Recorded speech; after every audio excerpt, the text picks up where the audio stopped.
नमस्कार, मैं हूं आपके साथ ममता तिवारी और आप देख रहे हैं सप्ताह का सबसे चर्चित शो खबर में दम है। और आज हम खुलासा करेंगे अजमेर में हुए एक और ब्लैकमेल कांड का। 1992 का वो जो घाव अभी तक ठीक नहीं हुआ और एक बार फिर अजमेर के माथे पर कलंक का टीका लग गया है। और इसके साथ ही सुखदेव सिंह गोगामेडी हत्याकांड को लेकर अब तक का सबसे बड़ा खुलासा करेंगे।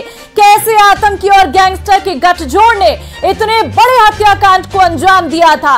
वहीं बताएंगे प्रदेश में 25 माननीयों का पूरा लेखा जोखा, संपत्ति, आपराधिक रिकॉर्ड और शिक्षा। तो बने रहिए हमारे साथ और शुरू करते हैं खबर में दम है।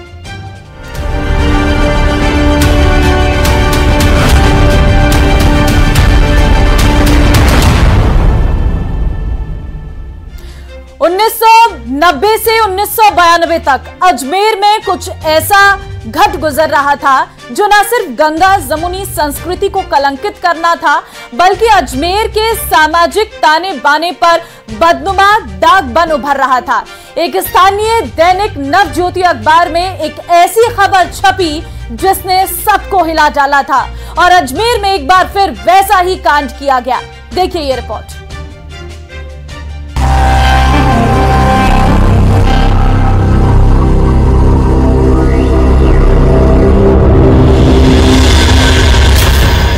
प्लान, टारगेट, शिकार और फिर गंदा खेल।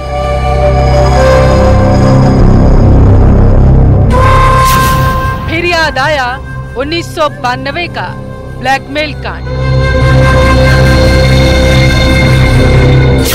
अश्लील फोटो वीडियो भेजे और किया गैंगरेप। पॉर्न देखने के शौकीन आरोपी एसआईटी खोलेगी राज।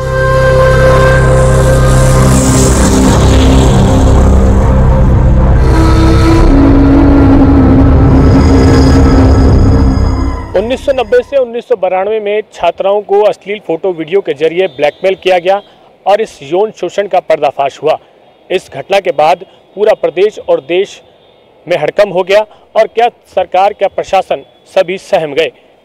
यह घटना हम आपको आज क्यों बता रहे हैं। ऐसा ही मिलता जुलता एक कांड अजमेर में सामने आया है जिसे लेकर यह यादें ताजा हो रही है।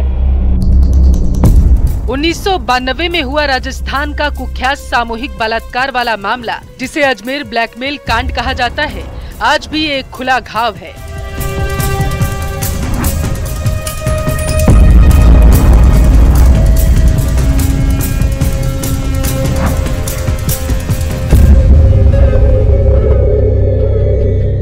वो जख्म खत्म होता उससे पहले एक बार फिर से अजमेर के माथे पर एक ऐसा ही दाग लग गया।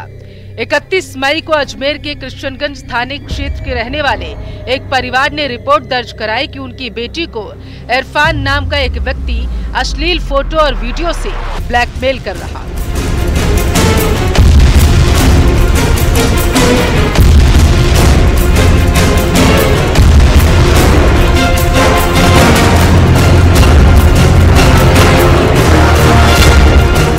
इतना ही नहीं, आरोपी वीडियो दिखाकर लाखों रुपए भी ऐंठ चुका है और ऐसा नहीं करने पर फोटो वीडियो को वायरल करने की लगातार मासूम को धमकी दी।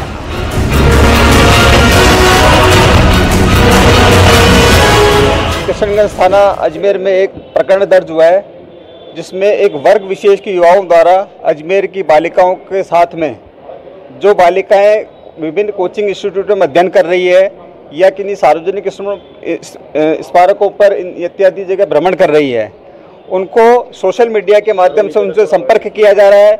उनके चलचित्र खींचे जा रहे हैं। उन चलचित्रों में किसी प्रकार की छेड़छाड़ करके उनको ब्लैकमेल करने का एक विषय ध्यान में आया है।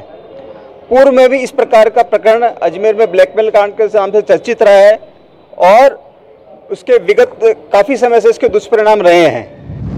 मामला खुला तो पुलिस भी सक्रिय हो गई। पुलिस ने तुरंत कार्रवाई करते हुए टीम का गठन किया और आरोपियों की धरपकड़ शुरू कर दी गई। और राती डांग के रहने वाले इरफान को गिरफ्तार करने के साथ ही फोटोग्राफर अरबाज को भी धर दबोचा गया। पूछताछ हुई तो जो खुलासा हुआ उसने सभी को सन्न कर रख दिया, क्योंकि आरोपी अलग अलग तरीकों से लड़कियों को अपना शिकार बना रहे हैं।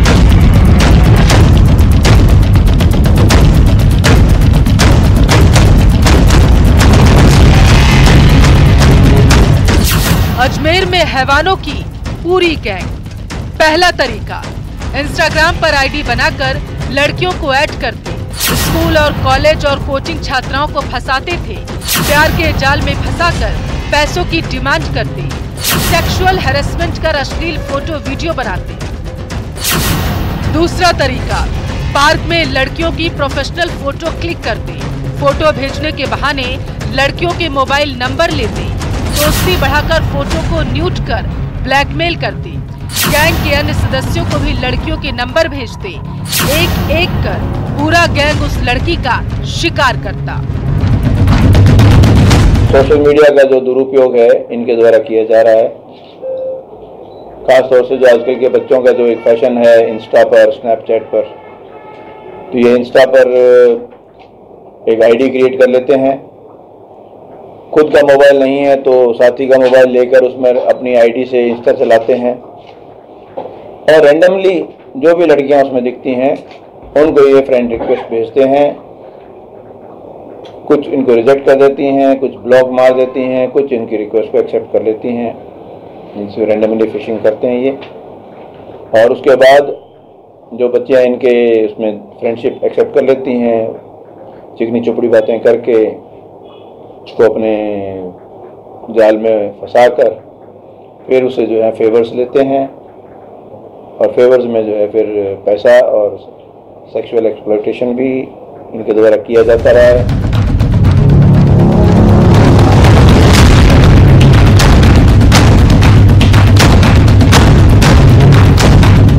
जांच में सामने आया कि आरोपी इरफान और अरबाज दोनों पोर्न वीडियो देखने के साथ ही नशे के आदी थे। कई स्कूली छात्राओं के वह संपर्क में थे और उन्हें पुष्कर रोड, रातीडांग, नौसर घाटी स्थित रेस्टोरेंट पर उनका आना जाना था। इस पूरे मामले को लेकर पुलिस ने उनके मोबाइल को भी जब्त किया है, जिसमें कई कॉल डिटेल भी मिली है, जिनमें वह कई लोगों से बातचीत करते हुए, छात्राओं से बातचीत करते हुए दिखाई दिए हैं।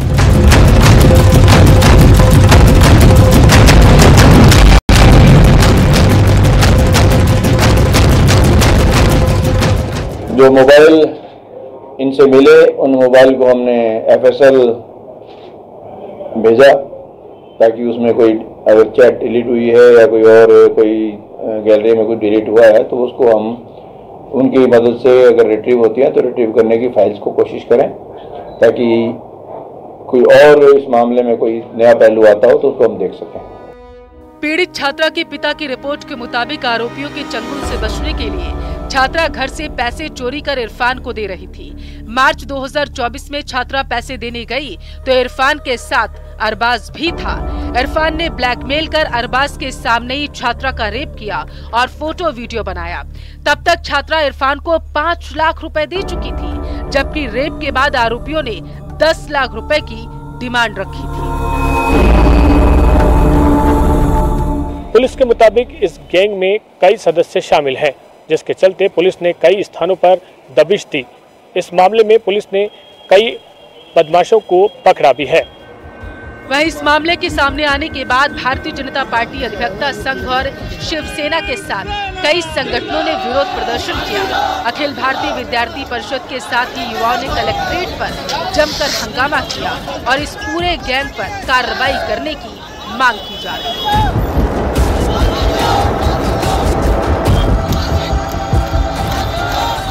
वो बहुत अबोध बालिका थी, उसको इंस्टाग्राम और फेसबुक के माध्यम से जिस प्रकार से बहला फुला कर पहले उससे दोस्ती की गई, दोस्ती करने के बाद उसके साथ जो है षड्यंत्रपूर्वक गैंग रेप किया गया और उससे जो पैसे ऐंठने का जो काम किया गया, निश्चित रूप से ये ध्यान में आता है कि ये हमारा अजमेर शहर है। वर्ष 1992 के अंदर भी इसी प्रकार से स्कूली और कॉलेज के अबोध बालिकाओं को कुछ संप्रदाय विशेष के पथभ्रष्ट जो युवक थे उन्होंने इस प्रकार से अपने दोस्ती और उसके अंदर फांस करके, और हमको ध्यान में आया कि बाद में एक बहुत बड़ा एक ब्लैकमेल कांड के नाम से पूरे देश भर में हमारे अजमेर की छवि पर एक कलंक के रूप में साबित हुआ। ठीक उसी की पुनरावृत्ति इस घटना के माध्यम से लगी है। वर्ग विशेष के युवाओं द्वारा इस प्रकार की बालिकाओं के साथ में संपर्क कर उनके ब्लैकमेल करके अपने परिवार की बालिकाओं को की इस अपराध में लिप्त किया जा रहा है। उनके माध्यम से बालिकाओं से संपर्क करके और उनको अलग अलग प्रकार से ब्लैकमेल किया जा रहा है और उनका देह शोषण करने का प्रयास किया गया है, देह शोषण किया गया है, जिसका प्रकरण अभी दर्ज में हुआ ही है। लेकिन इसकी गहन विस्तृत जांच होनी चाहिए ताकि इसके जो तार कहां कहां जुड़े हैं, ये एक संगठित अपराध की श्रेणी में आ रहा है, तो संगठित अपराध का खुलासा होना चाहिए और पूरी जांच इसकी विस्तृत होनी चाहिए। हमारी मांगे यही है कि हमारी बहन को न्याय मिले। जो उसके साथ गलत हुआ है, जो उसके साथ गलत किया, उन जो भी मुजरिम है उनको फांसी की सजा हो, अच्छे से जांच हो और ऐसे जो आगे से निष्पक्ष हो, इसके आगे जो भी ऐसे और केस होते हैं उन पे रोक लगे। मैं अपने सोशल मीडिया पे पूरी जांच हो। सोशल मीडिया का ज़्यादा उपयोग किया जा रहा है, सोशल मीडिया से ही ये सब चीज़ें हो रही है, तो भाई इन सब चीज़ की जांच होनी चाहिए लगातार।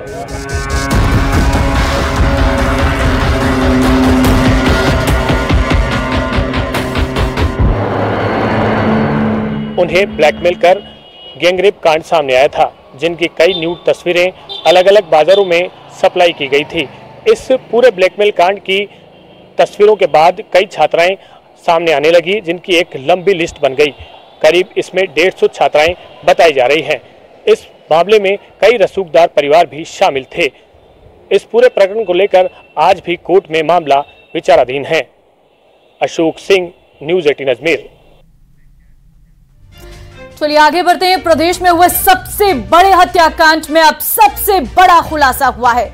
करनी सेना प्रमुख सुखदेव सिंह गोगामेडी हत्याकांड में एनआईए ने कुख्यात गैंगस्टर गोल्डी बराड़ सहित 11 आरोपियों के खिलाफ चार्जशीट दाखिल कर दी है। एनआईए की जांच में जो खुलासा हुआ वो काफी चौंकाने वाला है। देखिए, गोगामेडी हत्याकांड सबसे बड़ा खुलासा।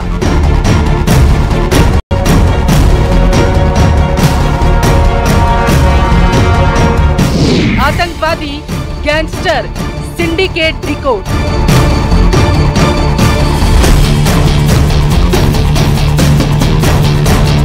कैसे रची गई साजिश, एनआईए ने खोला राज।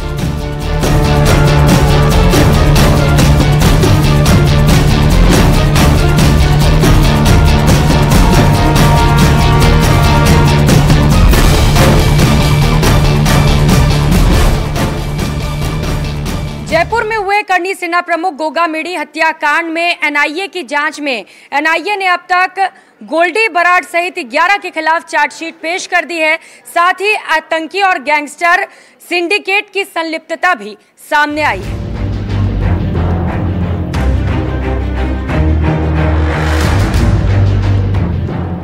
राष्ट्रीय राजपूत करनी सेना के अध्यक्ष सुखदेव सिंह गोगामेडी की हत्या विदेश में बैठे आतंकी गैंगस्टर के सिंडिकेट ने करवाई थी। हत्या के पीछे की 2 वजह थी। पहला, गोगामेडी व्यापारियों से वसूली के बीच में आ रहे थे और दूसरा, गोगामेडी की हत्या के बाद राजस्थान में डर का माहौल बन जाएगा और उसके बाद गैंग के नाम से आसानी से व्यापारियों से पैसे वसूले जा सके।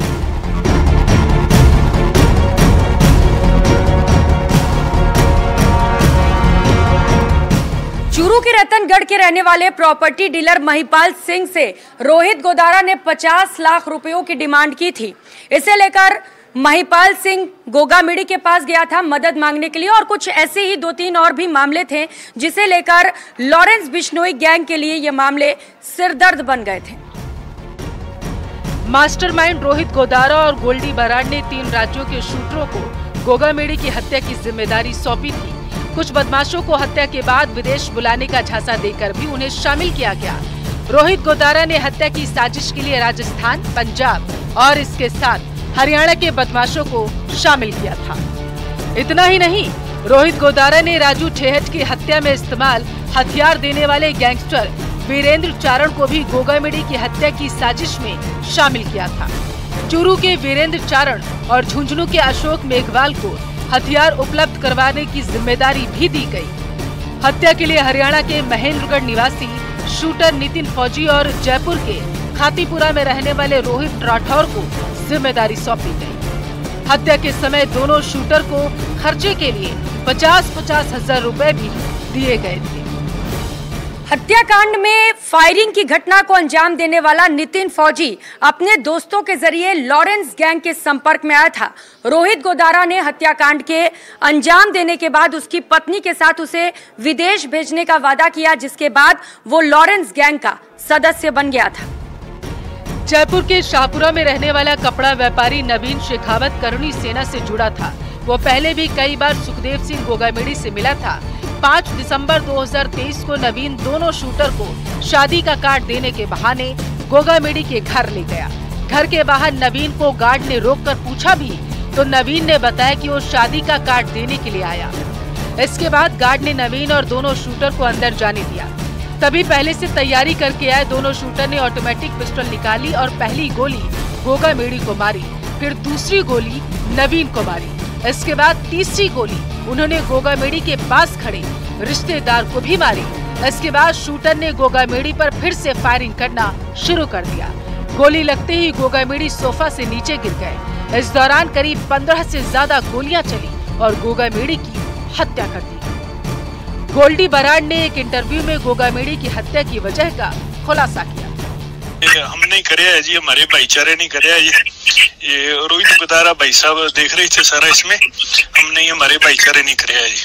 ये क्यों आपने करनी सेना के इतने बड़े नेता की हत्या करवाई? हाँ जी सर ये नेता तो क्या था सर, ये नेता के नाम पे कलंक थे सर, ये जातिवाद के नाम पे, धर्म के नाम पे लोगों को लड़ाने वाला सर, ये लालची बंदा था जी। हमारा इसके साथ डिस्प्यूट कोई किसी प्रॉपर्टी के मैटर को लेके हुआ था जी। ये हमारे साथ कोई 19-20 कर रहा था जी किसी प्रॉपर्टी के मैटर में। हमने इसको रोका था जी 1-2 बार ना इंटरफेयर कर तू, पर इसके दिमाग में अहंकार ज्यादा था जी थोड़ा, तो हमें करना पड़ा जी इसका।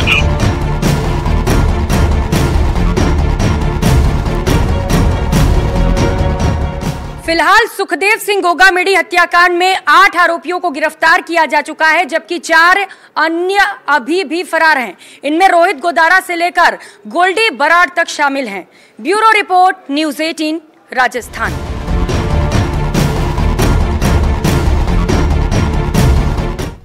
चलिए आगे बात करते हैं नई सरकार के गठन की, क्योंकि उसकी तैयारियां चल रही हैं और इस बीच एडीआर ने नवनिर्वाचित सांसदों को लेकर एक नई रिपोर्ट भी जारी की है। 543 विजेता प्रत्याशियों के हलफनामे के आधार पर यह रिपोर्ट तैयार हुई है। करोड़पति, आपराधिक रिकॉर्ड और साक्षरता को लेकर रिपोर्ट में कई तथ्य सामने आए हैं। आप इस रिपोर्ट से समझिए। कौन है राजस्थान का सबसे अमीर सांसद?